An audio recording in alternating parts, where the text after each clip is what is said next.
Hi, I'm Louisa Morgan, and I'm here to read to you a little bit from my new novel, The Age of Witches. I hope you're all settled in someplace comfortable, maybe with a cup of tea or a cup of hot chocolate or a glass of wine. It's good to forget some of this chaos for a while, isn't it? And just lose ourselves in a book. I've been doing that a lot.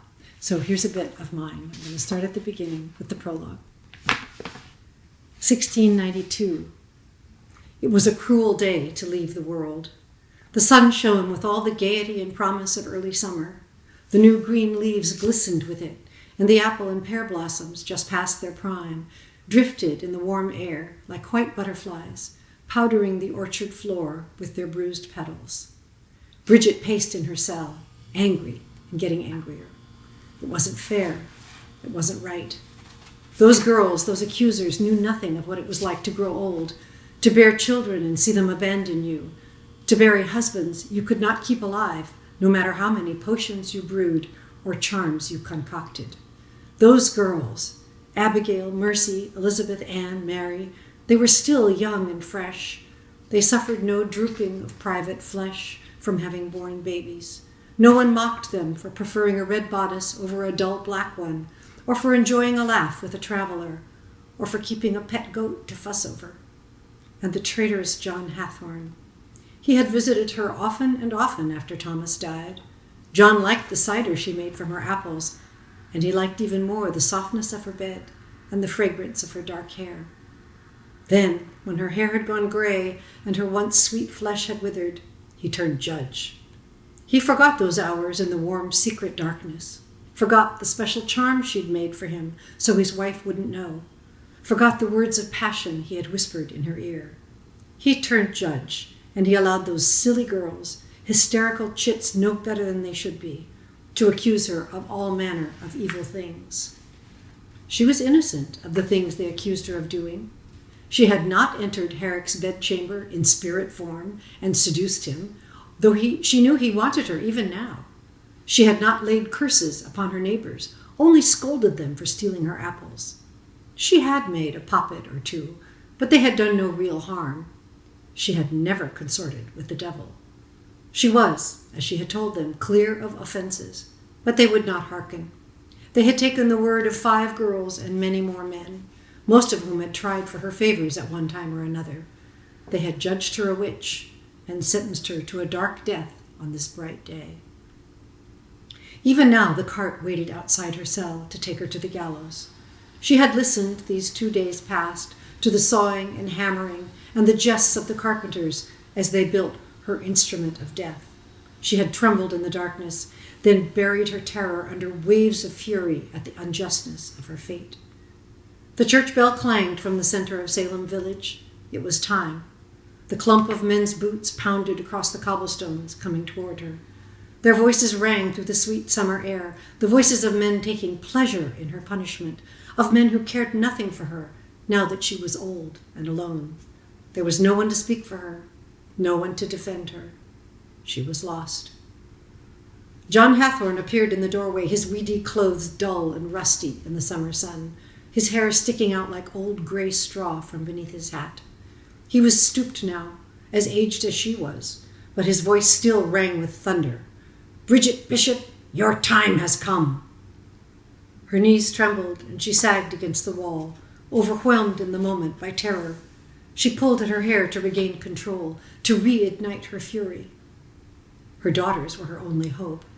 Mary was a gentle sort of girl, loath to harm even the smallest creature. Christian was different in her inclinations, as angry as Bridget herself. Neither could save their mother now, but they would be her legacy, both of them.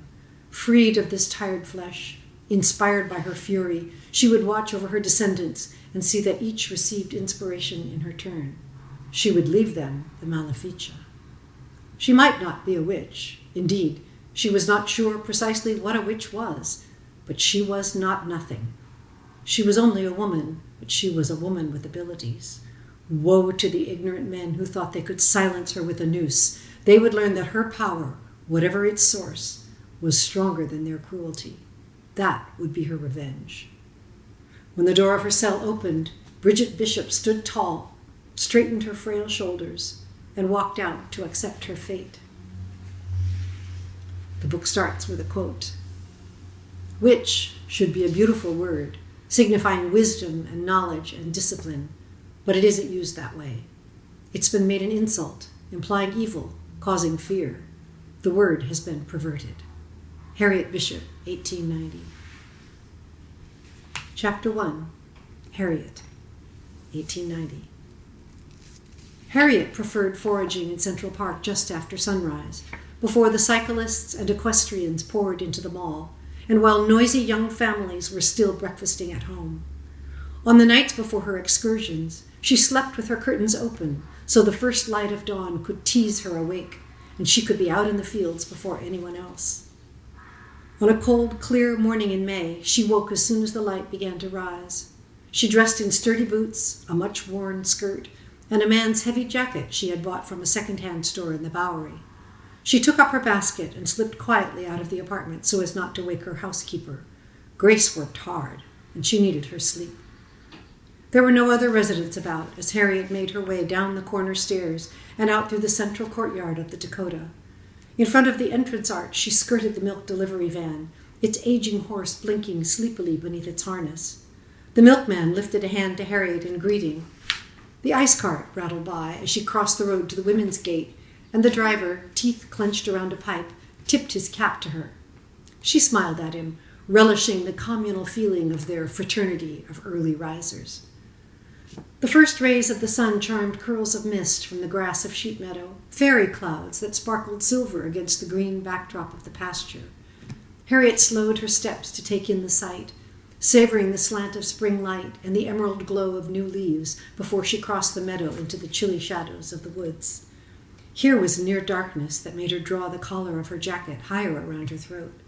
Thick boughs of white oak shaded the ground, sheltering riches of sage, red clover, sometimes mushrooms. Harriet breathed in the scents of the fecund earth as she crouched beside a patch of nettles to begin her morning's work. It was a good day for her labors. She found a lovely bit of mugwort beside the nettles, and deeper in the woods she spotted burdock, which could be elusive. There was amaranth, too, the herb the shepherds called pigweed. She took care to harvest just what she could use and left the rest to propagate. When she emerged from the shade of the trees into the brightness of the mid-morning sun, she discovered dandelions growing among the Paris daisies, more than she had expected in mid-May. Their greens would make a nice salad. As she picked handfuls to toss into her basket, she noticed with a grimace how stained her fingers were. She could have worn gloves, but she liked to feel the texture of growing things and sense the richness of the soil that nurtured them. She had inherited her grandmother's long, slender fingers, adept at threading the herb she wanted out of the tangle of vegetation protecting it. It gave her pleasure to select a stem of leaves, pinch it between her fingernails, and wriggle it free.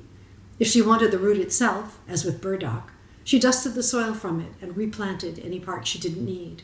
The process often gave her dirty fingers and grimy nails. She breathed a rueful sigh. Grace was going to scold. A herd of sheep had spread through the meadow to crop grass in the sunshine. Their shepherd, leaning on a stick as he watched his flock, doffed his cap as Harriet walked through the pasture. "Good morning to you, Miss Bishop," he called. "Bit nippy out here today, ain't it?" "Good morning, Tom. Yes, it does feel chilly now, but it will soon warm." "That it will," he said. The sun was at her back, and he squinted against the light to see her. "My missus is grateful for that stuff you made. She wanted me to say."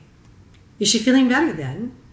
Tom's wife had received a simple tincture, one that needed no magic to strengthen it. "Right as rain, Miss Bishop, right as rain. You did her a wonder." The testimonial brightened an already fine day. It was hardly the first time Harriet had received such praise in her practice, but each instance lifted her spirit. Each moment diminished, ever so slightly, the burden of guilt she carried always. With her basket brimful of her harvest, she set off across the pasture, pulling off her dilapidated straw hat to feel the balm of sunshine on her hair and her cheeks. At her age, a few new freckles wouldn't matter. In any case, who was there to complain? Well, Grace, of course, but no one else. Alexander had been fond of the faint freckles that dusted her nose and darkened in the sunshine. She remembered the feel of his hand cupping her cheek and the glow in his eyes as he teased her about them. She sighed again, sadly this time. Alexander had been gone 25 years, but the passing of the decades had not diminished her grief. There was nothing like the pain of loss to teach a person that time was an illusion. She put her hat on again as she reached the far edge of the meadow. The sheep had wandered on, Tom trailing behind them. Voices carried now across the morning air, the cries of children riding the carousel, the remonstrations of their nurses, the calls of the vendors selling ices and twisted papers of taffy. Harriet pressed on toward the drive.